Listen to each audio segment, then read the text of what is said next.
ഗിരിപ്രഭാഷണം ഒരു പഠനം. മത്തായി 5:21 മുതൽ 26 വരെ. പൂർവന്മാരോട് അരുളിച്ചത് നിങ്ങൾ കേട്ടിട്ടുണ്ടല്ലോ, ഞാനോ നിങ്ങളോട് പറയുന്നു എന്ന് കർത്താവ് അരുളി ചെയ്തിരിക്കുന്ന ഒരു പ്രഭാഷണ ശൃംഖലയാണ് മത്തായി 5:21 മുതൽ 48 വരെയുള്ള വേദഭാഗങ്ങൾ. പുതിയ നിയമത്തിലെ ഏറ്റവും പ്രധാനപ്പെട്ട ഭാഗങ്ങളിലൊന്നാണ് ഈ പ്രഭാഷണങ്ങൾ. തൻ്റെ പരസ്യ ശുശ്രൂഷയുടെ ആരംഭത്തിങ്കൽ യേശു ഗലീല കടപ്പുറത്തു നിന്നും ശീമോനെയും അവൻ്റെ സഹോദരനായ അന്ത്രയാസിനെയും സെബെദയുടെ മകനായ യാക്കോബിനെയും അവൻ്റെ സഹോദരനായ യോഹന്നാനെയും കൂട്ടിക്കൊണ്ട് കഫർനഹൂമിലേക്ക് പോയി. ശബ്ബത്തിൽ അവൻ പള്ളിയിൽ ചെന്ന് ഉപദേശിച്ചു. അവൻ്റെ ഉപദേശത്തിങ്കൽ അവൻ്റെ കേൾവിക്കാർ വിസ്മയിച്ചു എന്ന് മർക്കോസ് രേഖപ്പെടുത്തിയിരിക്കുന്നു. യേശു കഫർനഹൂമിലെ പള്ളിയിൽ ഉപദേശിച്ചു കൊണ്ടിരിക്കുമ്പോൾ അശുദ്ധാത്മാവുള്ള ഒരു മനുഷ്യൻ അവിടെ ഉണ്ടായിരുന്നു. അവൻ നിലവിളിച്ചു, നസറേയനായ യേശുവെ, ഞങ്ങൾക്കും നിനക്കും തമ്മിലെന്ത്? ഞങ്ങളെ നശിപ്പിപ്പാൻ വന്നുവോ? നീ ആരെന്ന് ഞാൻ അറിയുന്നു, ദൈവത്തിൻ്റെ പരിശുദ്ധൻ തന്നെ എന്ന് പറഞ്ഞു.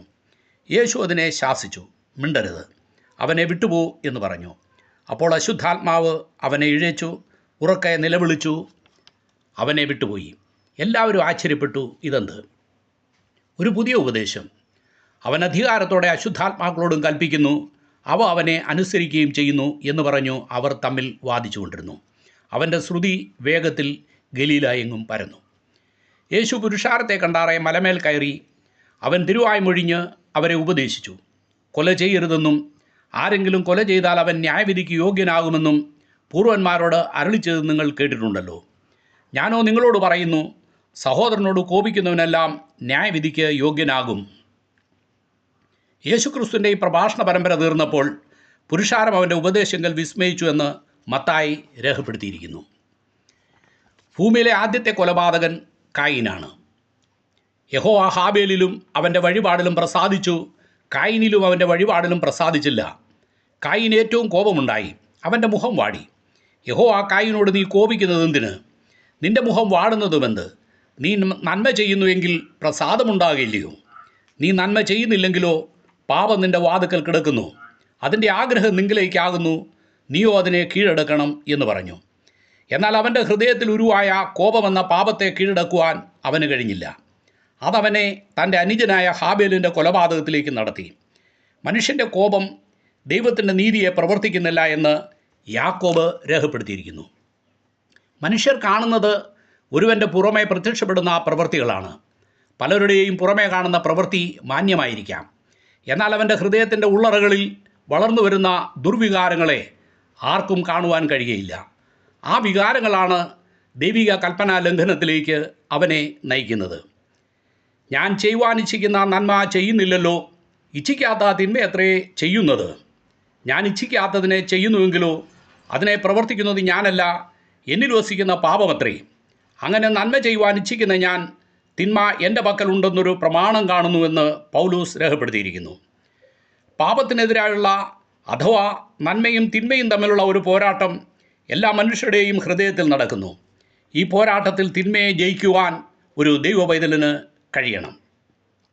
യേശു അവരോട് പറഞ്ഞു, ഞാനോ നിങ്ങളോട് പറയുന്നത്, സഹോദരനോട് കോപിക്കുന്നവനെല്ലാം ന്യായവിധിക്ക് യോഗ്യനാകും. സഹോദരനോട് നിസ്സാര എന്ന് പറഞ്ഞാലോ ന്യായാധിപ സഭയുടെ മുമ്പിൽ നിൽക്കേണ്ടി വരും. മൂഢ എന്ന് പറഞ്ഞാലോ അഗ്നിനരകത്തിന് യോഗ്യനാകും.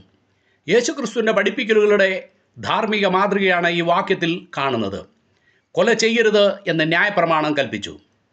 എന്നാൽ കൊലപാതകത്തിലേക്ക് ഒരുവനെ നയിക്കുന്ന കോപത്തെ യേശു ക്രിസ്തു വിലക്കിയിരിക്കുന്നു.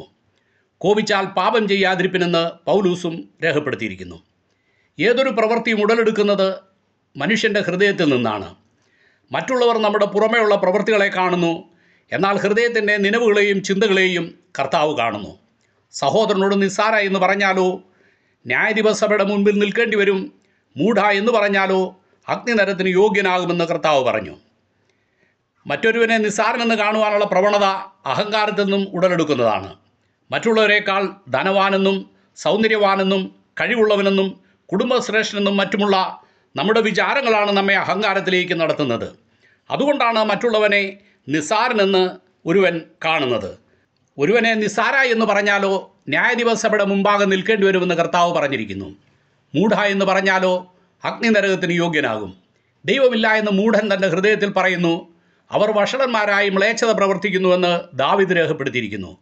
ഒരു സഹോദരനെ നിസ്സാരനെന്ന് വിളിക്കുന്നതിനാലും മൂഢനെന്ന് വിളിക്കുന്നതിനാലും അവൻ്റെ സൽപ്പേരിനെ ഇല്ലാതാക്കുകയാണ് നാം ചെയ്യുന്നത്. ഒരു സഹോദരൻ മറ്റൊരു സഹോദരൻ്റെ സൽപ്പേരിനെ ഇല്ലാതാക്കുന്നവൻ ആകരുത്. കോപം, ക്രോധം, ഈർഷ്യ, വായിൽ നിന്ന് വരുന്ന ദൂഷണം, ദുർഭാഷണം ഇവയൊക്കെയും വിട്ടുകളയണമെന്ന് പൗലൂസ് ദൈവസഭയെ പ്രബോധിപ്പിക്കുന്നു. ഒരുവൻ തൻ്റെ ശരീരം കൊണ്ട് പാപം ചെയ്യുന്നില്ലായിരിക്കാം, എന്നാൽ തൻ്റെ ഹൃദയം കൊണ്ട് സഹോദരനെതിരായി ചെയ്യുന്ന പാപവും ദൈവസന്നിധിയിൽ ശിക്ഷിക്കപ്പെടാവുന്നതാണ്. ദൈവം യേശുക്രിസ്തു മുഖാന്തരം മനുഷ്യരുടെ രഹസ്യങ്ങളെ എൻ്റെ സുവിശേഷപ്രകാരം ന്യായം വിധിക്കുമെന്നും അവൻ ഇരുട്ടിൽ മറഞ്ഞിരിക്കുന്ന വെളിച്ചത്താക്കി ഹൃദയങ്ങളുടെ ആലോചനകളെ വെളിപ്പെടുത്തുമെന്നും പൗലൂസ് രേഖപ്പെടുത്തിയിരിക്കുന്നു. മനുഷ്യർ ജഡസ്വഭാവമുള്ളവരാണ്. ആത്മാവും ജഡവും തമ്മിലുള്ള മല്ലയുദ്ധം ഒരുവനിൽ നിരന്തരമായി നടന്നുകൊണ്ടിരിക്കും. ആത്മാവിനാൽ നാം ജഡത്തെ കീഴ്പ്പെടുത്തണം. യേശുക്രിസ്തുവിൻ്റെ കാലഘട്ടത്തിൽ പാപം ചെയ്തവർ പാപപരിഹാരത്തിനുള്ള വഴിപാടുമായി ആലയത്തിലേക്ക് പോകുമായിരുന്നു. വഴിപാട് യാഗപീഠത്തിൽ കൊണ്ടുവരുമ്പോൾ സഹോദരന് നിൻ്റെ നേരെ വല്ലതും ഉണ്ടെന്ന് അവിടെ വെച്ച് ഓർമ്മ വന്നാൽ നിൻ്റെ വഴിപാട് അവിടെ യാഗപീഠത്തിന് മുമ്പിൽ വെച്ച് ഒന്നാമത് ചെന്ന് സഹോദരനോട് നിരന്നുകൊള്ളുക എന്ന് കൽപ്പിച്ചിരിക്കുന്നു. പുതിയ നിയമ ദൈവമക്കളായിരിക്കും നാം നമ്മുടെ പ്രാർത്ഥനകളും യാചനകളുമായി കൃപാസനത്തോട് അടുത്ത് ചെല്ലുമ്പോൾ സഹോദരന് നിൻ്റെ നേരെ വല്ലതും ഉണ്ടെന്ന് ഓർമ്മ വന്നാൽ ഒന്നാമത് ചെന്ന് സഹോദരനോട് നിരപ്പ് പ്രാപിക്കേണ്ടതാണ്. നിങ്ങൾ മനുഷ്യരോട് അവരുടെ പിഴകളെ ക്ഷമിച്ചാൽ സ്വർഗസ്ഥനായ പിതാവ് നിങ്ങളോടും ക്ഷമിക്കും. നിങ്ങൾ മനുഷ്യരോട് പിഴകളെ ക്ഷമിക്കാഞ്ഞാലോ നിങ്ങളുടെ പിതാവ് നിങ്ങളുടെ പിഴകളെയും ക്ഷമിക്കുകയില്ല എന്ന് കർത്താവ് അരുളി ചെയ്തിരിക്കുന്നു. ദൈവത്തോടും മനുഷ്യരോടും കുറ്റമില്ലാത്ത മനസ്സാക്ഷി ഉണ്ടായിരിക്കാൻ എപ്പോഴും ശ്രമിക്കുന്നവരായിരിക്കണം ദൈവമക്കൾ.